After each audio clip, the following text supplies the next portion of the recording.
Bíblia, no livro do Apocalipse, capítulo de número 20 e o versículo de número 11. Carta aos Hebreus, capítulo de número 4, a partir do versículo de número 16.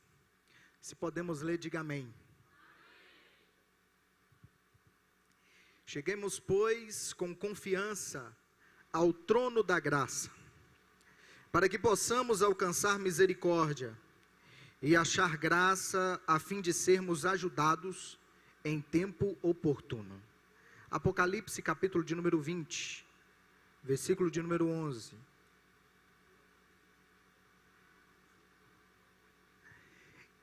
E vi um grande trono branco, e o que estava sentado sobre ele, de cuja presença fugiram a terra e o céu, e não foi achado lugar para eles. E vi os mortos, grandes e pequenos, em pé diante do trono, e abriram-se uns livros, e abriu-se outro livro, que é o da vida. E os mortos foram julgados pelas coisas que estavam escritas nos livros, segundo as suas obras. O mar entregou os mortos que nele havia, e a morte e o inferno entregaram os mortos que neles havia. E foram julgados cada um segundo as suas obras. E a morte e o inferno foram lançados no lago de fogo, que esta é a segunda morte, o lago de fogo. E todo aquele que não foi achado escrito no livro da vida, foi lançado no lago de fogo. Amém? Os irmãos podem estar sentados. Fica preocupado não, irmão. Vai dar tudo certo. Alegria poder estar aqui mais uma vez. Uma satisfação imensa. Principalmente na presença do nosso presidente, pastor Antonildo, pastora Dina Abreu. Uma alegria poder estar aqui. Pastor Eusébio, que Deus abençoe. É sempre uma honra estar junto com o Senhor. Que Deus abençoe os demais pastores aqui presentes, os líderes também que aqui estão presentes. Louvar a Deus pela vida do pastor Danilo, né, nosso líder. Eu falei para ele que aqui eu sou servo dele. O que ele precisar, a gente está à disposição. Nosso amigo Lucas, pregador, que Deus abençoe de uma forma especial nessa noite. Meus irmãos, Deus colocou uma palavra no meu coração que eu quero compartilhar com os irmãos aqui nessa noite, subordinada ao tema graça ou juízo. Quando nós analisamos o texto de Hebreus, capítulo 4, e o versículo 16, o autor ele vai dizer: cheguemos, pois, com confiança ao trono da graça, para que possamos alcançar misericórdia e achar graça, a fim de sermos ajudados em tempo oportuno. O que me chama a atenção é que dentro deste versículo tem duas palavras que fazem parte da nossa trajetória cristã, que é graça e misericórdia. Quando o autor está dizendo, cheguemos, pois, com confiança, o que nos arremete o sentido de confiança é justamente o sentido da nossa fé, que vem através da palavra que escutamos. Porque todos nós que estamos aqui presentes nesse ambiente, nós que aceitamos a Cristo Jesus como nosso Salvador, nós ouvimos uma palavra. Nós ouvimos a palavra da salvação, ouvimos a palavra da verdade, e por esse motivo nós acreditamos. O Espírito Santo convenceu-nos de nossa vida pecaminosa e nos alertou que havia uma necessidade de arrependimento, e por esse motivo nos arrependemos, e por esse motivo alcançamos graça diante de Cristo, e por isso nós estamos aqui nessa noite. Mas o que nos chama a atenção é que ele está dizendo, chegamos pois com confiança. Ou seja, para entrar nesse trono, o autor está dizendo, olha, a melhor forma de se chegar a esse trono é através da fé. Porque, primeiro, ele não é visível, ele não é palpável. E o sentido de entrar pela fé, e fé Na própria carta aos Hebreus, no capítulo 11, versículo 1, diz que ela é o firme fundamento daquilo que eu não vejo, mas daquilo que eu espero. A esperança através da fé, que a partir do momento que eu entro à sala do trono, ao trono da graça, para encontrar misericórdia e graça, a minha fé me traz a esperança de que aquele que está sentado sobre o trono da graça tem poder para perdoar meus pecados, tem poder para me apresentar a salvação, tem poder para me tirar do mundo de ilusão. E então ele está dizendo: vamos nos chegar, pois, com confiança ao trono da graça, porque esse trono da graça foi proposto, e o que está sentado sobre esse trono é um advogado fiel, um mediador entre os pecadores e Deus, a fim de sempre pegar as nossas causas e advogá-las diante de tudo aquilo que nós vivemos. Perceba, nós estamos vivendo neste mundo, mas nós estamos sujeitos a pecar a todo momento. Deus é tão tremendo, Deus é tão incrível, porque Ele já havia premeditado tudo o que havia de acontecer. Ele cria o homem, mas Ele sabe que o homem vai pecar, e antes do homem ter a consciência de pecar, Deus já tinha criado a solução para o problema que o homem havia criado. Da mesma forma, Deus entregou o Cristo na cruz do Calvário, e todos aqueles que creem em Cristo Jesus alcançam a salvação, mas tem um momento na vida da gente, tem um percurso na vida da gente que somos sujeitos a falhar, e por esse motivo o autor nos alerta: olha, chegue pois com confiança, porque mesmo se você caiu, Ele é poderoso para poder te levantar, mesmo se você ficou prostrado, Ele é poderoso para poder erguer a tua vida, porque Ele é fiel. Aleluia, glória a Deus. Eu estou sentindo a presença de Jesus aqui nessa noite. Cheguemos, pois, com confiança ao trono da graça. E é tão interessante que, ao notarmos que Ele está preocupado com aqueles que estão distanciando da presença, distanciando da casa, distanciando do Pai, Ele está dizendo: tenha esperança, porque Ele vai vos perdoar. E logo Ele complementa dizendo, versículo 16: para que possamos alcançar misericórdia e achar graça, a fim de sermos ajudados em tempo oportuno. Quando nós vamos para Romanos capítulo 10, versículo 17, vai dizer que a fé vem pelo ouvir, e o ouvir da palavra de Deus, e o ouvir da palavra de... Então a salvação só acontece quando a palavra é pregada, mas a salvação só é consumada quando a palavra é praticada. Então a soma da palavra pregada com a palavra praticada gera simplesmente a salvação. Então quando nós analisamos isso, e Paulo vai complementar aquilo que ele falou em Romanos, no capítulo 10, no versículo 17, ele vai para Efésios, capítulo 2, versículo 8, pela graça sois salvos, mediante a fé, isso não vem de vós, é dom de Deus. O que Paulo está dizendo aqui? Já que a fé vem pelo ouvir, e o ouvir da palavra de Deus, essa fé, ela é mediadora entre o pecador e a graça, só pela fé, acreditando que Ele existe, mesmo não enxergando. Por isso que muita gente chama o crente de doido. Por quê? Porque ele nunca viu Jesus, ele nunca viu o céu pelo lado de dentro, ele nunca viu Deus assentado no alto e sublime trono, mas mesmo assim, ele vem para um culto como esse, sente a presença de Deus, adora a Deus e exalta o nome dEle. Isso é fé. Sabe o que é fé?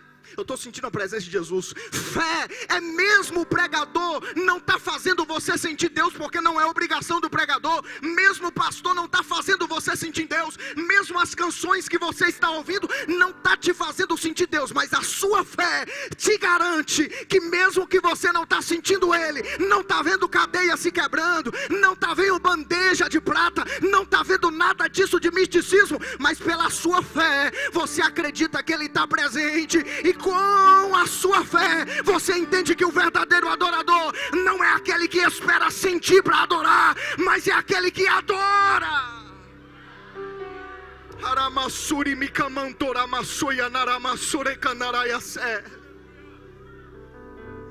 Isso é fé.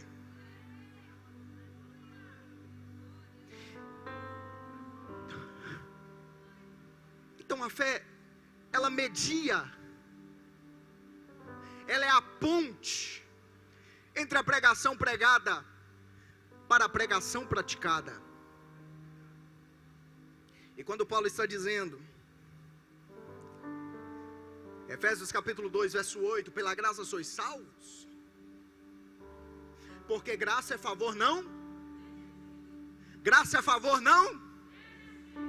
Então ele está dizendo, olha, você não merecia a salvação, mas pela fé, você alcançou. O que ele está dizendo aqui? Olha, pela graça sois salvos. Paulo não está falando das obras aqui, Paulo não está falando do seu esforço aqui, Paulo está falando que pela graça sois salvos, ou seja, a sua salvação vem por alguém que teve a capacidade de morrer por você, porque ele sabia que você não tinha essa capacidade. Mediante a fé, ponte, e isso não vem de vós, por quê? Porque quem convence o homem da necessidade de arrependimento não é o pregador, é o Espírito Santo. Isso não vem de vós, é dom de Deus.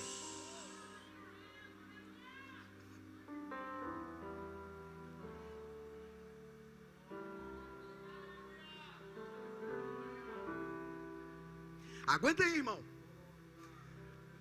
Não aperrei não. Perceba que o autor aos Hebreus, no capítulo 4, versículo 16, ele está dizendo, cheguemos pois com fé, esperança, para que você possa alcançar misericórdia e achar graça.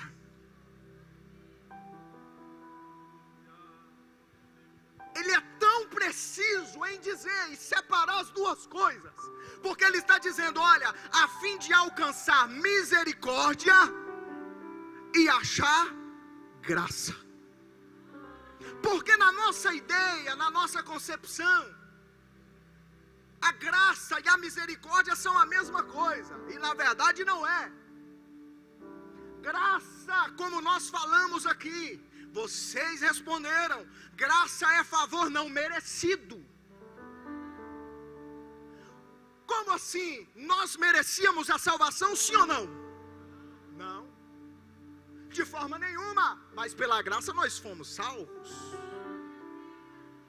Mas qual que é o sentido da misericórdia? Misericórdia é o oposto de graça, ou seja, você mereceu o inferno, nós merecíamos o inferno, mas pela misericórdia de Deus, Ele nos deu o céu. Nós merecíamos a perdição, mas pela misericórdia dEle, Ele nos deu graça, Ele nos deu salvação, Ele nos deu a oportunidade de morar no céu.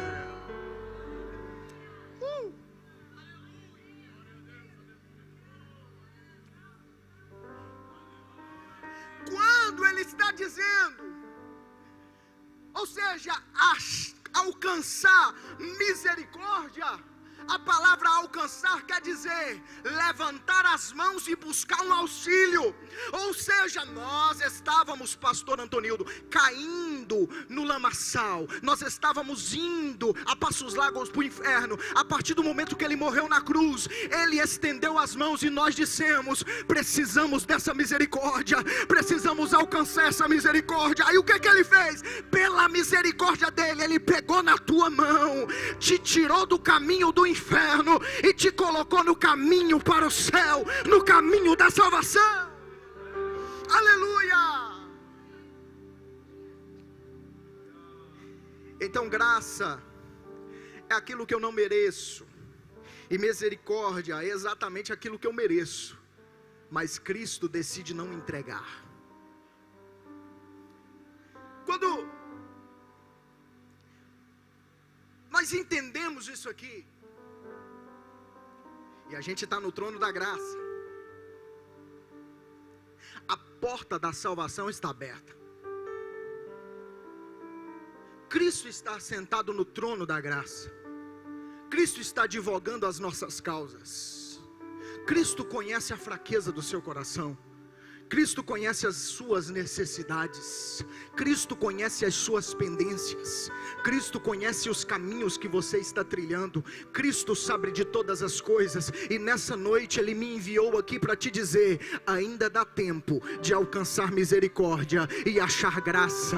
Ainda dá tempo de alcançar misericórdia e achar graça.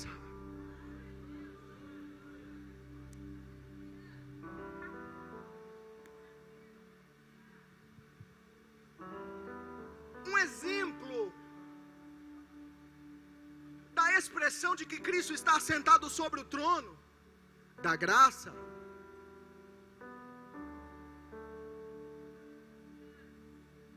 E o que nos chama a atenção é João no capítulo 3, versículo 16 diz: porque Deus amou o mundo de tal maneira que deu o seu Filho unigênito, para que todo aquele que nele crê não pereça, mas tenha vida eterna. Deus amou a todos, mas a salvação não é para todos, é para quem crê.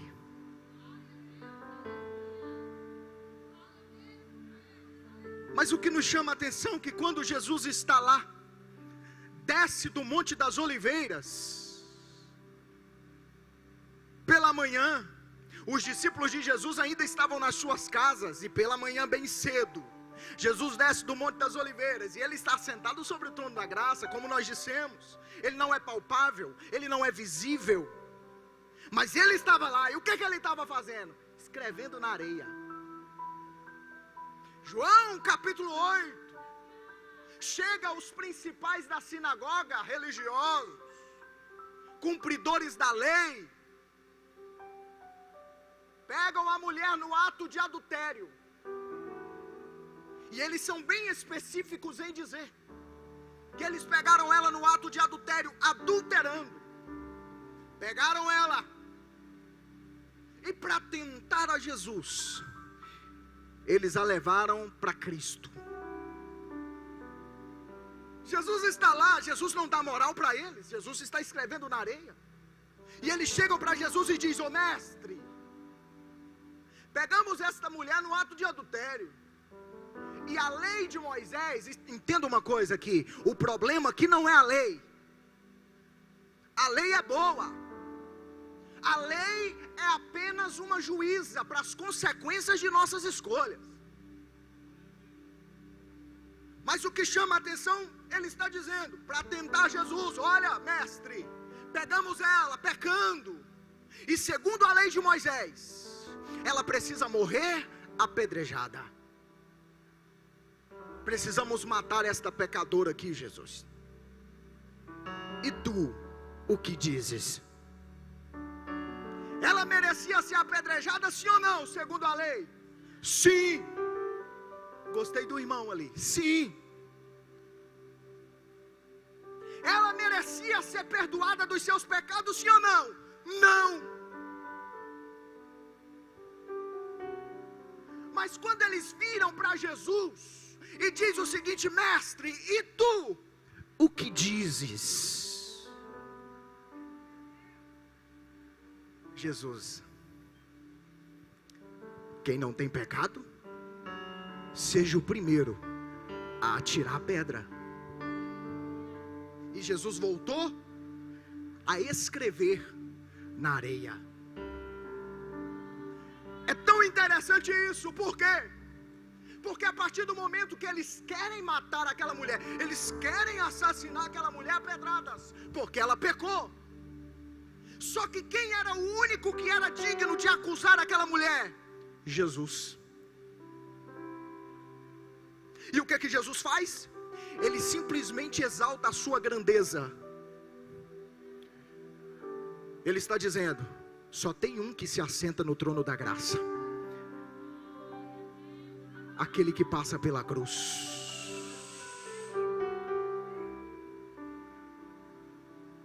Então Jesus falou para ela, falou para eles: olha, quem não tem pecado, seja o primeiro a tirar a pedra.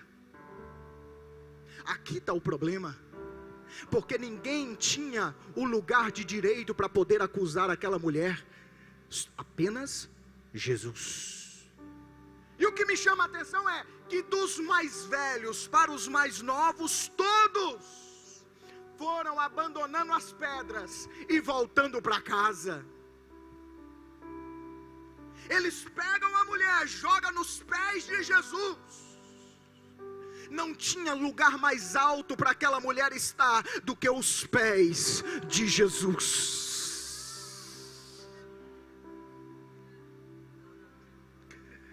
E quando todo mundo vai embora, Jesus continua a escrever na areia. Por quê? Porque a opinião dos homens ao respeito daquela mulher era como escrever na areia. Logo o vento viria e apagaria tudo aquilo ali. Mas a opinião e o julgamento de Jesus é permanente, é eterno, é verdadeiro, é fiel.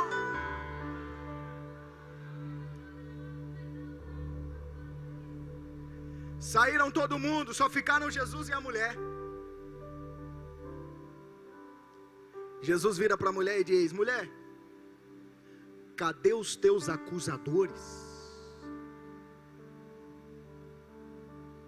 E ela diz para ele: Senhor, foi todo mundo embora. E Jesus vira para ela e diz: então eu não te condeno. Ela merecia ser condenada? Ela estava ao pé de quem? De Jesus.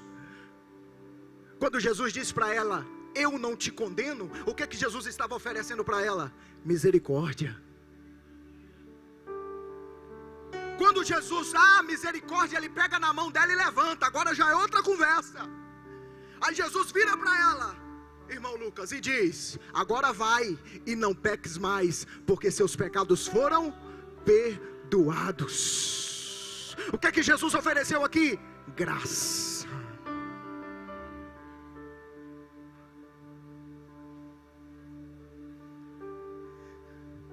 É melhor nós nos prostrarmos diante do trono da graça, a fim de alcançarmos misericórdia, porque Jesus ainda está sentado sobre o trono da graça. A porta da salvação ainda está aberta. Então, pregador, eu posso pecar? Pode pecar à vontade. Você ainda tem a opção, mas vai ter um momento que a porta da graça vai se fechar, e quem não se prostrou diante do trono da graça vai ter que se prostrar diante do trono do juízo.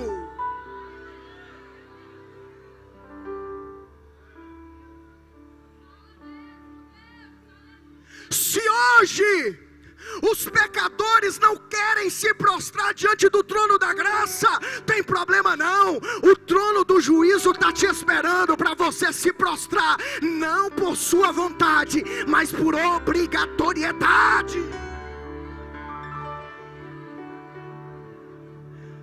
Se os homossexuais não querem se prostrar diante do trono da graça, a fim de alcançar misericórdia e graça, vão ter que se prostrar diante do trono do juízo. Se aqueles que vivem a sua vida de forma relaxadamente, levando a palavra de Deus simplesmente de qualquer maneira, fazendo Cristo desnecessário, e Cristo está dizendo: você ainda tem a oportunidade de prostrar diante do trono da graça, mas eles zombam da palavra, eles criticam a palavra, pode ficar tranquilo que no dia do juízo final eles vão ter que se prostrar diante do juízo. Arabassoura mandará, sera mandará. Eu estou sentindo a presença de Jesus aqui. Eu estou sentindo a graça de Jesus aqui. Eu estou sentindo a presença dele aqui. Estamos numa Assembleia de Deus que o quê? Que prioriza a palavra. Que prioriza a palavra.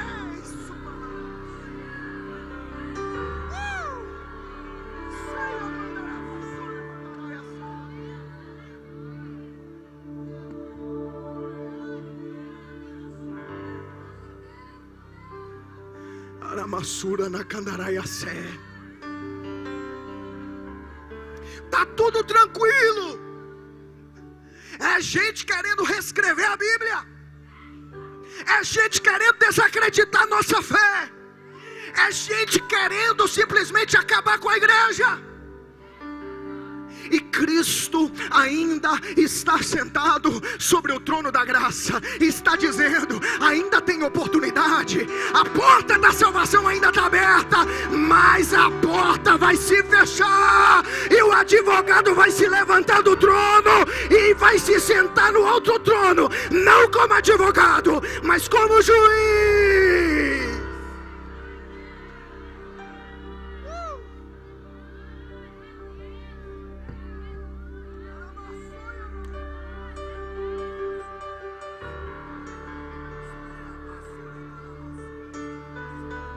Eu estou sentindo a presença de Deus aqui. Eu estou sentindo o Espírito Santo sobre a minha vida aqui nessa noite. Eu estou sentindo a graça dele aqui. Aramassura na candarabassura e menecandaraia.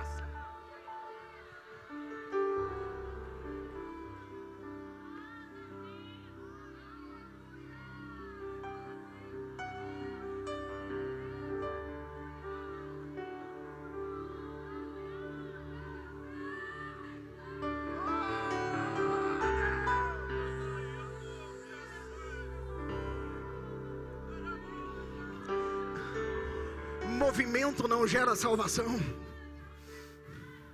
Inovação não gera salvação. O que gera salvação? Pregação da palavra. O que gera arrependimento? Pregação da palavra. O que gera simplesmente constrangimento? É a verdade sendo pregada, é a verdade sendo anunciada. A igreja do Senhor Jesus não foi chamada para massagear ego de ninguém. A igreja do Senhor Jesus foi chamada para pregar a verdade. Arapassora mandaraia ser.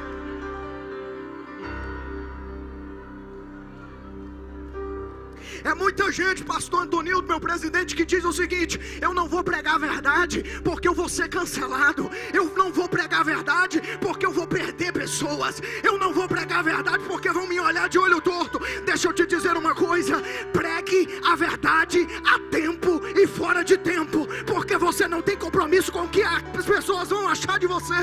Você tem compromisso com quem te chamou, com quem te escolheu.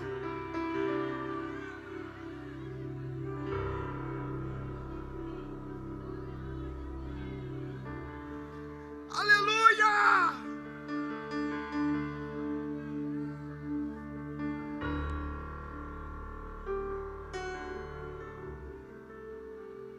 Se hoje a palavra que o seu pastor prega não te faz prostrar diante do trono da graça, o teu pecado te fará prostrar diante do trono do juízo. Se hoje os conselhos dos seus líderes e dos seus pastores, para você ter uma vida santa, para você ter uma vida íntegra diante de Deus, não faz você prostrar diante do trono da graça, a tua desobediência te levará para o trono do juízo. Quem não se prostra diante do trono da graça, a fim de alcançar graça e misericórdia, terá que se prostrar diante do juízo. Cristo estabeleceu perfeitamente o que é necessário para nós estarmos diante da sua presença. Jesus sabe que nós somos imperfeitos, mas o que é santificação? Processo. A pessoa que está buscando a Deus, que luta contra o pecado, que luta contra aquilo que te faz cair, ela sempre está orando e dizendo: Senhor, tem misericórdia de mim, eu não quero pecar.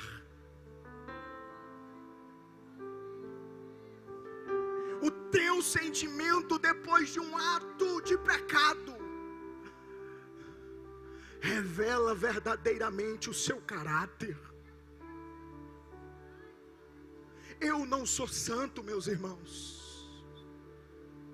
Sou pecador como qualquer um de vocês.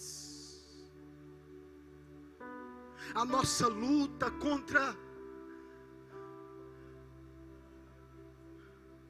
as potestades, contra o inferno, contra a nossa própria carne. Paulo vai dizer que dentro de nós tem uma guerra. Porque todas as vezes que eu quero fazer o bem eu não faço. Mas o mal que eu não quero fazer, esse eu estou fazendo a todo momento. E o autor aos Hebreus, ele é tão preciso, que ele vai dizer: olha, o sumo sacerdote perfeito, que deu a sua vida na cruz do Calvário, ele é o único que pode falar com propriedade sobre graça e misericórdia. Por quê? Porque mesmo sendo homem, ele não pecou. Quando Paulo está dizendo, 2 Coríntios capítulo 5 versículo 21, aquele que não conheceu o pecado, se fez pecado, para que nós fôssemos feitos justiça de Deus.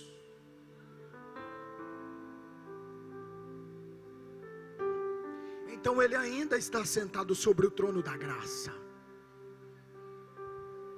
Eu vou repetir: a porta da salvação está aberta.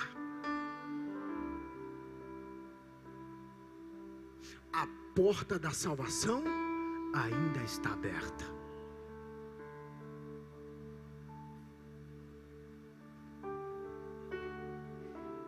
Mas pregador, e depois que a porta se fechar?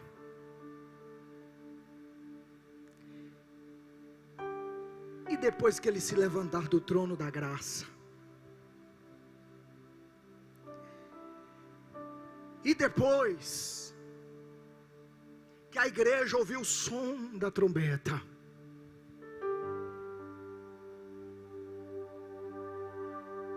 Que no momento que Deus levantar do seu trono e disser: chegou o momento, arrebatamento.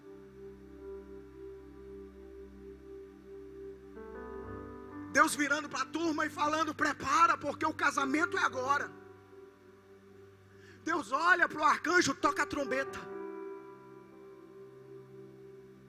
E todos aqueles que calejaram os seus joelhos diante da graça, diante do trono na qual Cristo estava sentado para oferecer misericórdia e graça, vão ouvir o som dessa trombeta. Porque é melhor calejar os nossos joelhos diante da presença dEle, pedindo misericórdia, do que ter a nossa alma sendo obrigada a se prostrar diante do trono do juízo.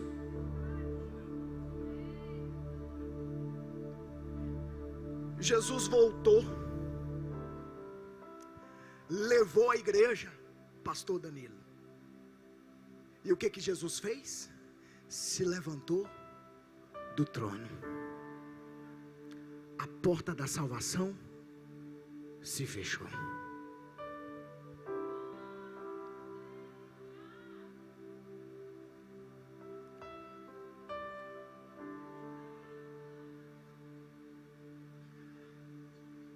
Que depois que ele se levantar,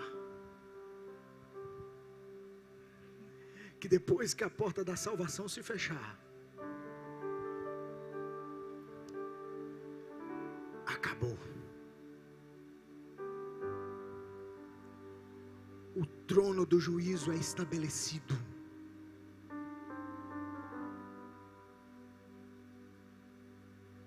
Apocalipse, capítulo de número 20, versículo de número 11.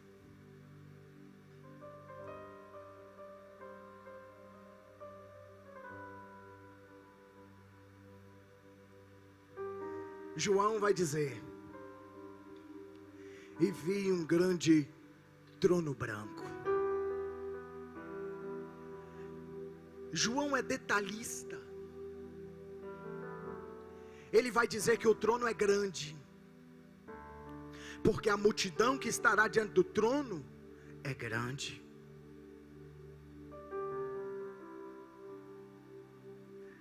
Talvez você pode perguntar: pregador, mas e eu, que faço parte da igreja, participarei do juízo final? Não, nós estaremos com Cristo. Aonde é o nosso julgamento? Aonde passamos por esse juízo? É todo culto de ceia, que quando o ministrante da ceia lê lá e diz o seguinte: examina, pois, o homem a si mesmo, e então depois coma e beba da ceia do Senhor, porque quem come e bebe indignamente, come e bebe para a sua própria condenação. Então a igreja não participará do juízo. Por quê? Porque ela se prostrou diante da graça, ela se prostrou diante do trono na qual Cristo estava advogando as nossas causas. Nesse momento, aonde nós estaremos? Auxiliando o Cordeiro.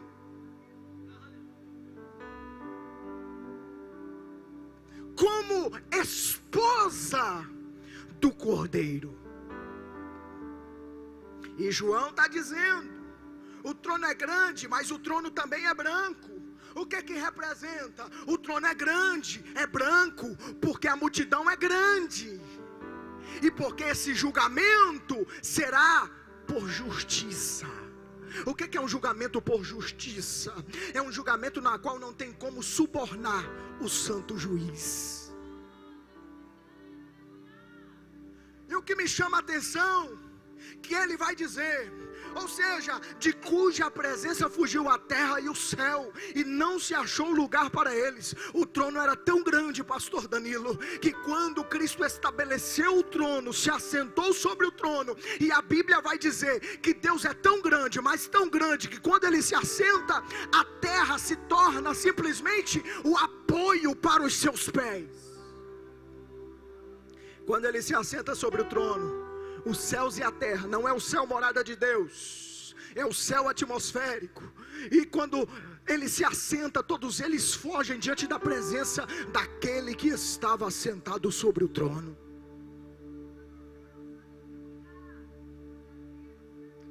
E a Bíblia vai dizer: e vi os mortos, grandes e pequenos, que estavam diante do trono, e abriram-se os livros, e abriu-se outro livro, que é o da vida, e os mortos foram julgados pelas coisas que estavam escritas nos livros, segundo as suas obras.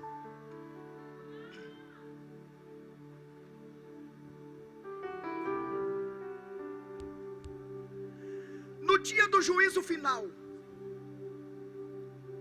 aqueles que não se submeteram a Cristo terão que comparecer diante do trono branco, diante do trono do juízo. Só que naquele dia não vai ter céu e nem terra para a gente se esconder. Não vai ter como me esconder com meu namoro escandaloso por detrás das árvores. Não vai ter como me esconder atrás do meu terno. Não vai ter como me esconder atrás da minha falsa modéstia. Não vai ter como me esconder daquele que está sentado sobre o trono. Por quê? Porque não tem céu e nem terra para mim me esconder da presença daquele que está sentado sobre o trono. Será apenas o pecador e ele. E a Bíblia vai dizer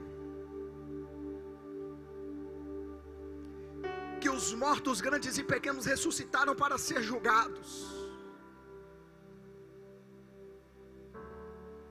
Que Jesus vai dizer para o mar: mar, me dê os seus mortos. Jesus vai falar para o inferno: me dê os seus mortos. Para a terra: me dê os seus mortos. A palavra de Jesus vai ser tão precisa e com tanta autoridade que todos eles vão ter que simplesmente se desenrolarem para poder entregar todos os mortos que Jesus está pedindo. Imagine aquela pessoa que foi morta, foi cremada, pegaram as cinzas, colocaram dentro do pote, subiram nas alturas e lá espalharam as cinzas pelo vento. E Jesus dizer: me dê os seus mortos. E tudo vai ter que se juntar, tudo vai ter que se formar para ser condenado diante do trono do juízo. Por isso que é muito mais prático, por isso que é muito mais fácil.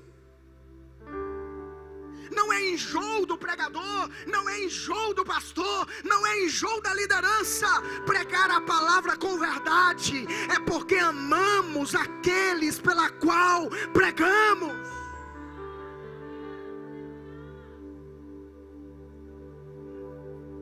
O pecado que faz a tua carne sorrir hoje fará a tua alma chorar de desespero no lago de fogo.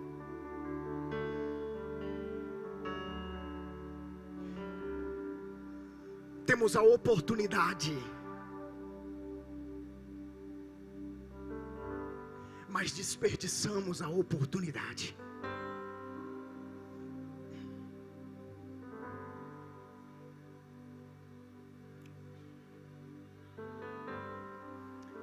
Depois que todos estiverem diante do trono, a Bíblia vai dizer que e abriram-se os livros, e abriu-se o livro da vida, e todos foram julgados conforme as suas obras, nas quais estavam escritas nos livros. Na nossa concepção, 3 livros aqui vão se abrir. Primeiro é o livro das obras, porque no lago de fogo haverá castigo maior e castigo menor, dependendo das obras. E eu vou provar na Bíblia. Quando abre-se o livro das obras, para poder julgar as obras dos homens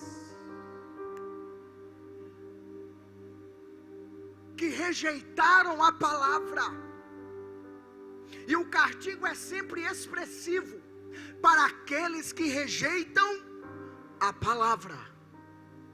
Sempre. Mateus capítulo 10, a partir do versículo 1, Jesus vai falar para os seus discípulos: olha, vocês vão pregar, e na cidade que vocês entrarem, desça sobre ela a vossa paz, se elas vos receberem.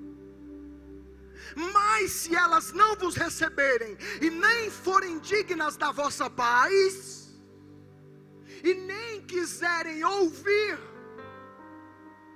a palavra pela qual vocês vão ministrar, saindo da cidade, sacudi a poeira dos vossos pés, porque em verdade vos digo que no dia do juízo final haverá menos rigor para Sodoma e Gomorra do que para aquela cidade.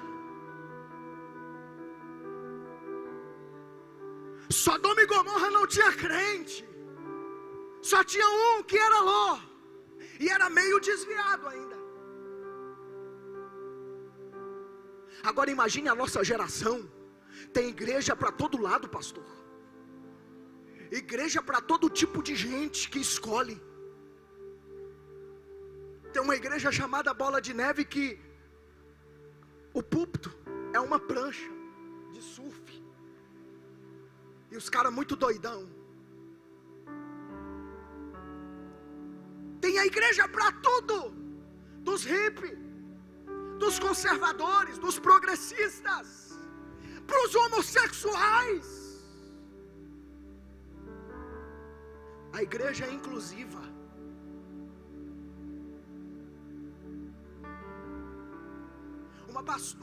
Uma igreja intitulada a Igreja do Amor, no Rio de Janeiro, pastoreada pelo pastor chamado Henrique Vieira, progressista. Ele diz: aqui não tem nada desse tipo, dessas igrejas conservadoras que tem por aí, que somos nós. Aqui pode vir homem com homem, mulher com mulher. Aqui pode vir o cara que fuma maconha. Aqui pode vir um viciado. Aqui pode ficar tranquilo. Aqui somos uma igreja light. Aqui o que se enquadra não é a palavra em sua verdade, mas é o nosso achismo, porque nós preocupamos muito com o coração do ser humano. Nós preocupamos muito simplesmente com aquilo que ele pode nos oferecer. Imagine essa geração.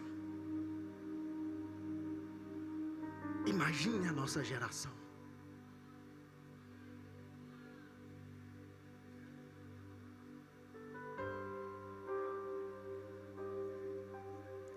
Bandeiras, 15 igrejas.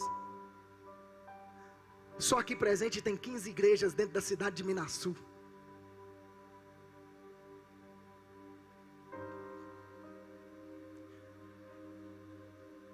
É um tempo que está sendo evangelizado. É uma geração que vai sofrer no dia do juízo, porque não deu ouvido à palavra de Deus. Não deu ouvido ao culto de terça-feira, na qual ensinava como se portar diante de uma vida com Cristo. Aqueles que faltavam à escola bíblica dominical, que não colocaram em prática, vão sentir saudades. Vão sentir um desejo imenso para poder voltar. Mas como que volta, irmão? Não tem céu, não tem terra. A única coisa que ele agora vê à sua frente é um trono. E aquele que está sentado sobre o trono olha para ele com um olhar de fogo.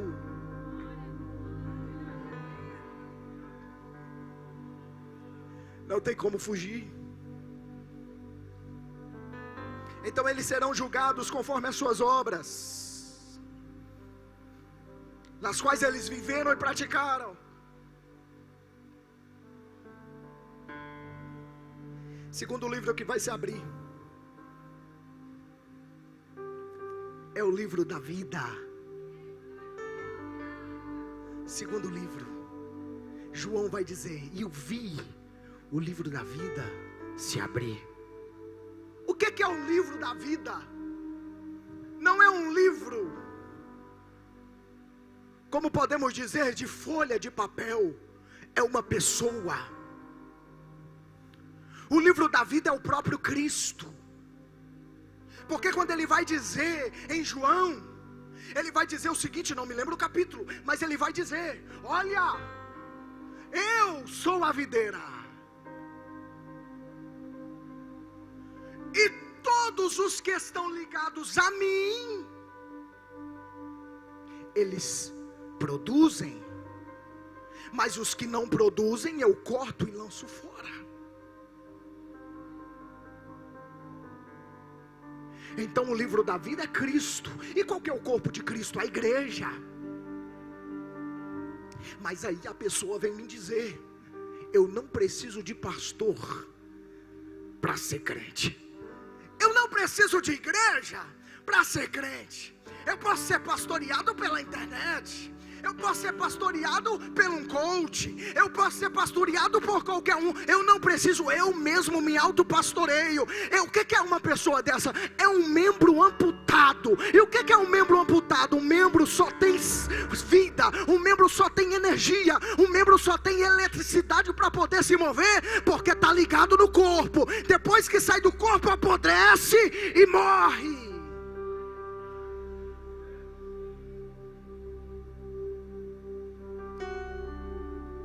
A igreja,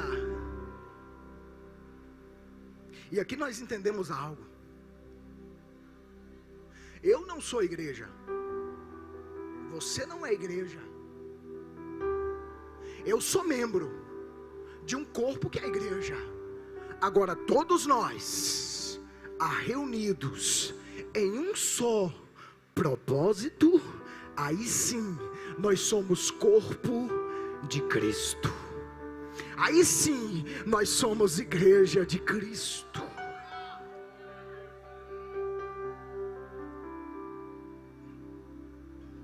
O livro da vida se abriu para quê? Para provar que o nome daqueles que estão diante do trono não está escrito lá. É nesse momento, irmão, pastor Antonildo, é nesse momento que vai aparecer muito pregador, que vai aparecer muita turma aí que não tem pastor. Eles andam o Brasil inteiro, mas não tem casa. Aí eles vão chegar, pastor Danilo, Senhor, eu preguei em teu nome. Mateus capítulo 7.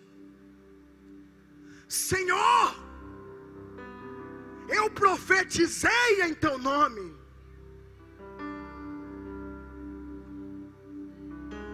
Esses são aqueles que supostamente tinham nome de crente, mas dentro aqui na mente não estavam conectados com Deus. E eles estão dizendo, Jesus está calado, e eles estão falando, Senhor, eu curei em teu nome, eu operei maravilhas em teu nome. Quem sabe Jesus diz o seguinte, levanta do trono e diz, a questão aqui não é o meu nome, porque o meu nome cura, o meu nome expulsa demônios, o meu nome faz maravilhas, o meu nome gera salvação. Mas a questão aqui é o teu nome que não está escrito no livro da vida. Valoriza o teu nome escrito no livro da vida. Tem muita gente que tem o nome no hall de membro, que tem o nome na carteirinha, mas o nome dele não está escrito no livro da vida. Valorize o teu nome escrito no livro da vida. Não deixe um simples momento estragar a tua eternidade. As escolhas que você faz hoje determinam onde você vai passar a eternidade.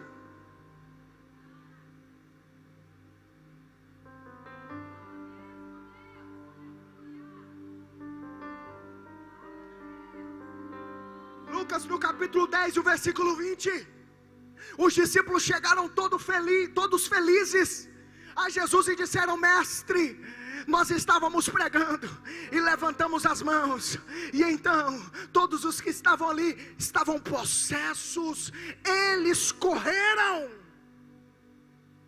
E Jesus vira para eles, não vos alegreis porque os demônios vos se sujeitam, alegrai-vos porque o vosso nome está escrito no céu.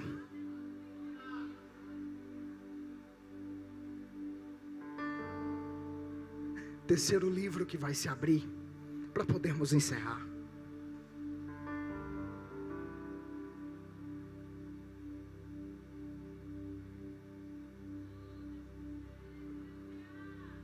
Terceiro livro que vai se abrir. Qual é esse livro, irmão? Qual é o terceiro livro que vai se abrir? É esse aqui, ó.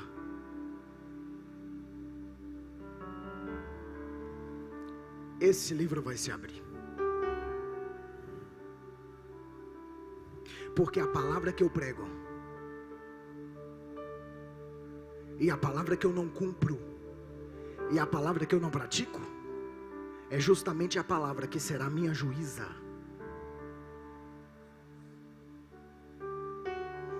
Todos estão diante do trono, a palavra vai ser aberta, e agora começa o julgamento, porque a mesma palavra que levava até o trono da graça é a mesma palavra que será instrumento para a condenação daqueles que a rejeitaram. A palavra que você rejeita hoje é a mesma palavra que determinará o futuro da tua alma.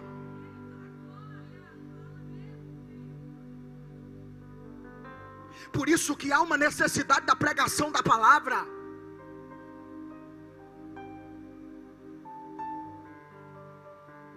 Eu não me importo se o culto não aconteceu como eu coloquei expectativa, mas se a palavra foi pregada da forma que o Espírito introduziu, está de bom tamanho. Porque tem muita gente, meu presidente, que ele está no culto e ele começa a ver corrente se quebrando. Ele começa a enxergar, irmão Lucas, bandeja com o nome de pessoas na mão.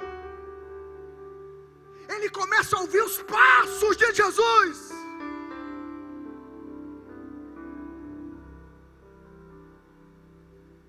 E isso mexe com o emocionalismo das pessoas. Você não precisa ouvir os passos dele, porque ele não está caminhando ao teu encontro, meu irmão. Ele mora dentro de você. Ele não precisa ao teu encontro, ele está dentro de você.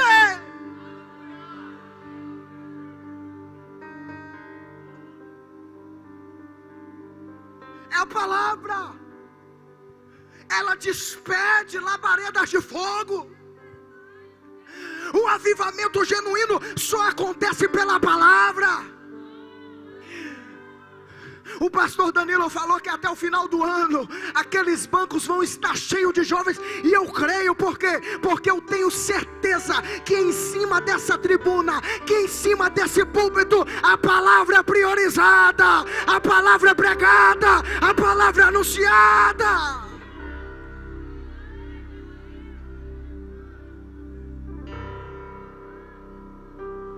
Palavra.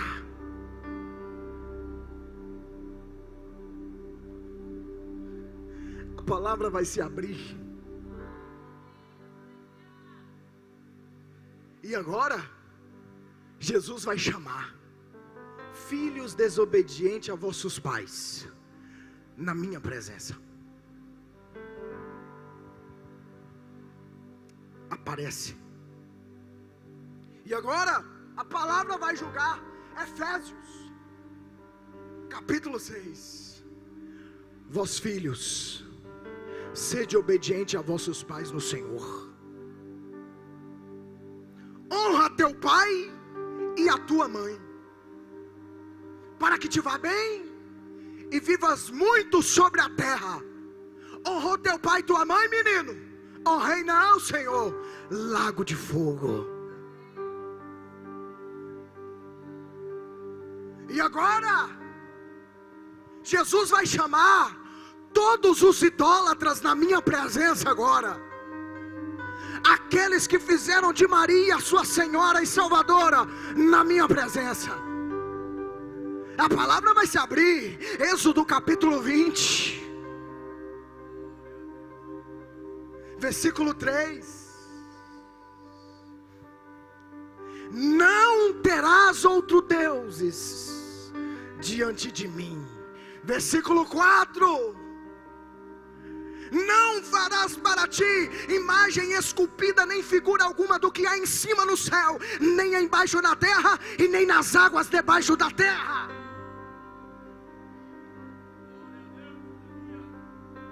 A palavra vai se abrir. É Isaías capítulo 43, e vai dizer: eu sou o Senhor, e fora de mim não há Salvador. Vocês priorizaram a minha presença? Vocês priorizaram a minha palavra? Não, Senhor, nós fomos induzidos para a idolatria. Então Jesus vai dizer: lago de fogo.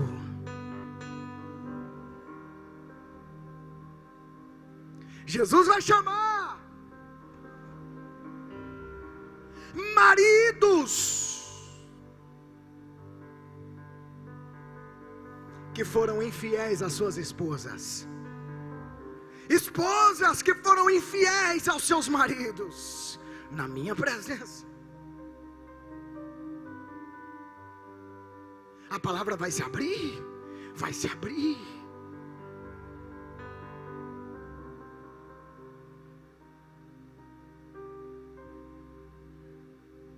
E todos reunidos. E o texto se abre em Malaquias. E Jesus vai dizer: eu sou testemunha entre ti e a mulher da tua mocidade, pela qual tu fostes desleal com ela. Foi infiel? Sim, Senhor. Lago de fogo. O que me chama a atenção aqui, irmãos, que Deus nunca se preocupa em ferir alguém pelo seu pecado presente. Por quê? Porque a longanimidade de Deus está te esperando no juízo final. Jesus vai chamar todos os homossexuais na minha presença. Pregador não pode falar. Pode. Pregador não pode criticar. Pode. Porque tem muita gente do nosso meio que usou do púlpito para se engrandecer, para se promover, para crescer, e depois envergonhou a igreja do Senhor Jesus.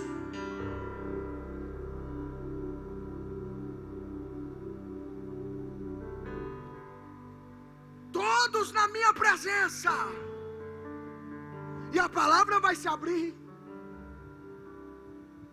Levítico capítulo 18, versículo 19: não deitará varão com varão, porque é abominação ao Senhor. A palavra vai se abrir. Simplesmente em Gênesis capítulo 1, versículo 26, Deus criou macho e fêmea segundo a sua imagem. Vocês fizeram isso? Sim, Senhor. Lago de fogo. E agora, todos aqueles que desprezaram a palavra, todos aqueles que simplesmente criticaram a palavra, todos aqueles que tiveram a ideia: vamos reescrever a Bíblia, precisamos reescrever a Bíblia, está ultrapassada demais, fala a verdade demais. Porque a verdade, ela só dói em quem quer liberdade para poder viver uma vida de libertinagem. Mas para nós, o Evangelho não é prejudicial. O Evangelho não nos incomoda. Por quê? Porque é poder de Deus para a salvação de todo aquele que nele crê. É poder de Deus para nos trazer aqui nessa noite e sentir a presença dEle. É poder de Deus para poder impactar nossa vida. É poder de Deus que enche a nossa alma e o nosso coração. Para encerrar, Jesus vai chamar toda essa turma. Eu fico imaginando a Xuxa que falou isso, que tem que reescrever a Bíblia. Eu fico imaginando se ela não se converter, ela lá. Não é querendo que ela esteja lá, mas vai que ela não se converte. E Jesus chamando, e a palavra se abrindo aonde? Hebreus capítulo 4, versículo 12.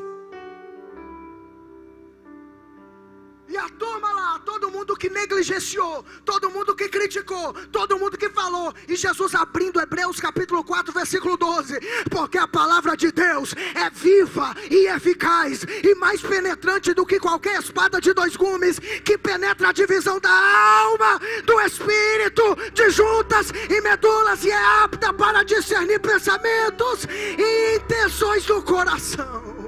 Quem crê nessa palavra? Quem crê nessa palavra, se coloque de pé. Aleluia. Eu convido a banda para louvar o Senhor Jesus.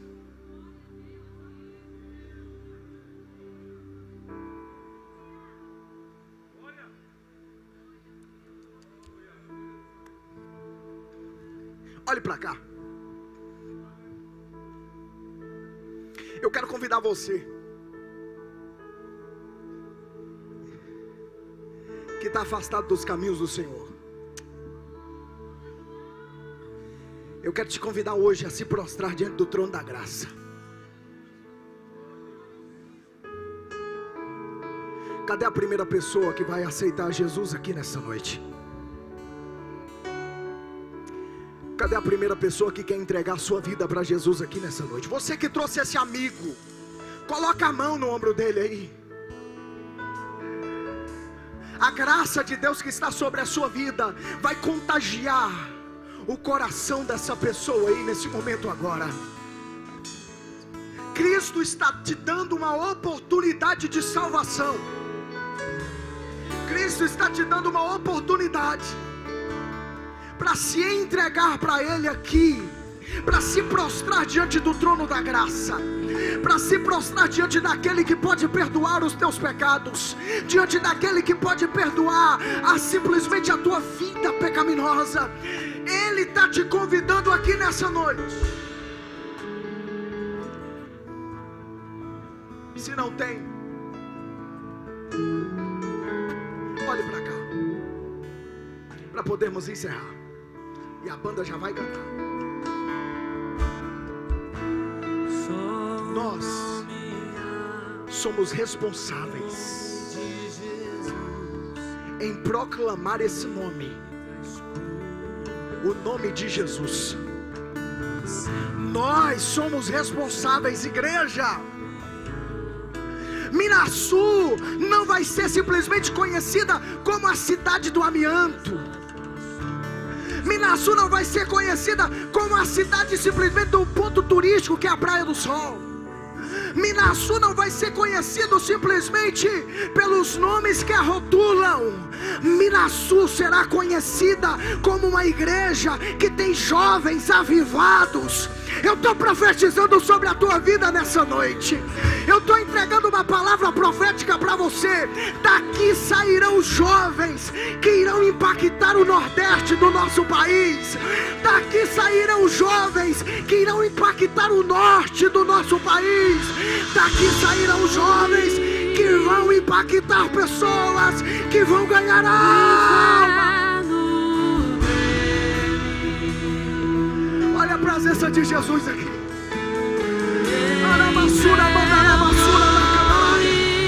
Eu estou sentindo a presença dele aqui. Ai, esse patará mandará basura.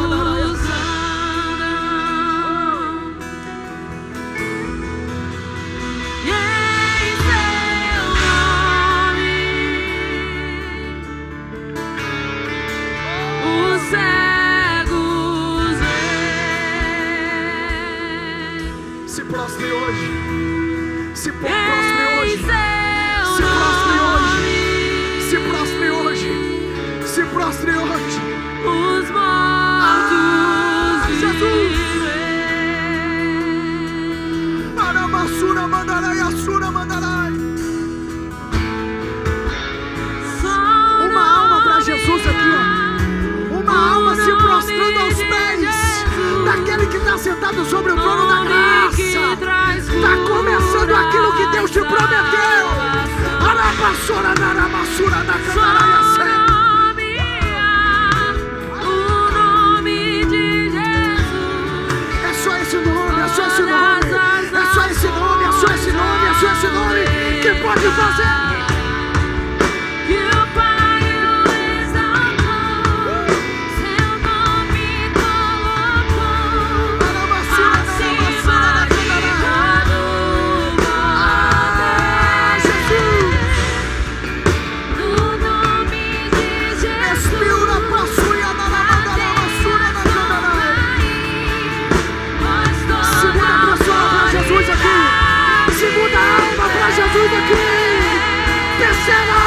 para Jesus. Em seu nome, o inferno Recebe a presença dele aí. Recebe a graça dele aí. Recebe essa presença. em seu nome, os coxos andam. É no nome dele. Em E as cadeias estão caindo nessa noite. É no nome dele. os cegos veem. Em seu nome, os mortos Guarda a pessoa para Jesus aqui nessa noite. O nome de Jesus.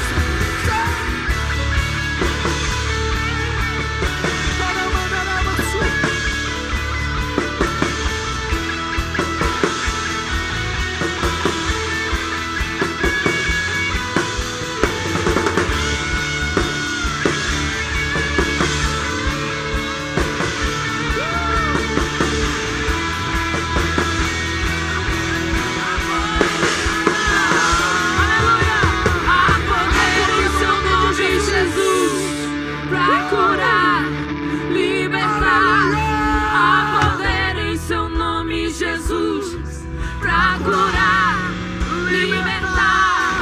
Há poder em seu nome, Jesus, pra curar, libertar. Há poder em seu nome, Jesus, pra curar, libertar.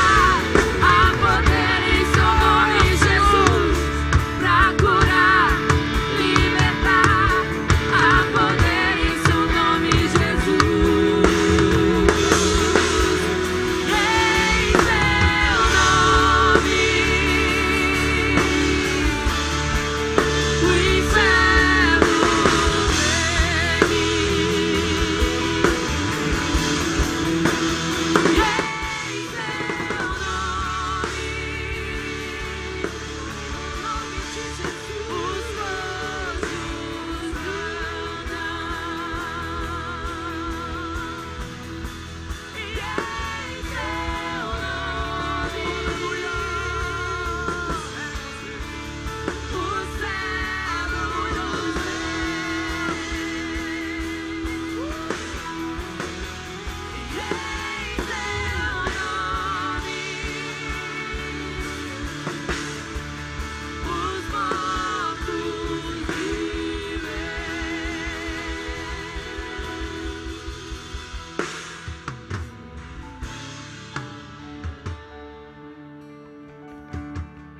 Olhe pra cá.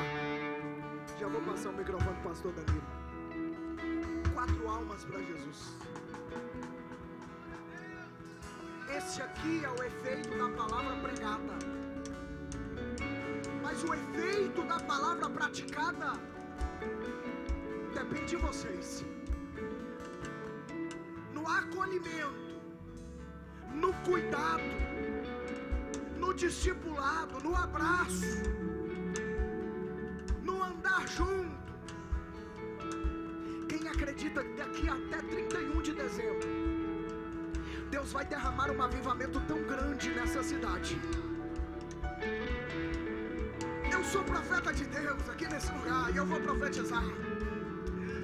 Até o dia 31 de dezembro, marque isso, hoje é 22 de abril de 2023. Até o dia 31 de dezembro de 2023, Deus vai trazer pessoas aqui que serão instrumentos, e essas pessoas declararão uma palavra profética sobre esse lugar, porque uma nuvem de avivamento sobre essa igreja, há uma nuvem de avivamento sobre esse campo, há um tempo de crescimento.